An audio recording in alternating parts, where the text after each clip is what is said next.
ரசூலுல்லாஹி ஸல்லல்லாஹு அலைஹி வஸல்லம் இடத்தில் நபித்தோழர் கேட்கிறார், யா ரசூலல்லாஹ், ஒரு அமலை சொல்லுங்கள், அந்த அமல் என்னை சொர்க்கத்தில் அழைத்து செல்ல வேண்டும். லா தக்தப் வலக்கல் ஜன்னah, கோபப்படாதே, உனக்கு சொர்க்கம் உண்டு.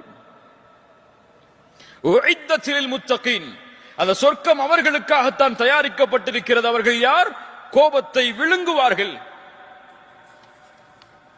ரசூலுல்லாஹி ஸல்லல்லாஹு அலைஹி வஸல்லம் சொன்னார்கள், ரொம்ப அழகான ஹதீஸ், யார் ஒருவர் கோபத்தை கட்டுப்படுத்துகிறாரோ அதை வெளிப்படுத்துவதற்கு தகுதி இருந்தும், வெளிப்படுத்த முடியும் என்ற நிலைமை இருந்தும் யார் கோபத்தை கட்டுப்படுத்துகிறாரோ அல்லாஹ் ரப்புல் ஆலமீன் நாளை மறுமையில் படைப்புகளுக்கு முன்னால் அவரை அழைத்து சொல்லுவான், ஹூரிலின் பெண்ணில் எந்த பெண் உனக்கு தேவையோ எடுத்து செல் என்று. உங்க மனைவி உங்களை கோபப்படுத்துறாங்கன்னு சொன்னா அந்த கோபத்தை விழுங்குங்கள், அல்லாஹ் இந்த பெண்ணை விட சிறந்த பெண்ணை மறுமையில் தருவான் என்று.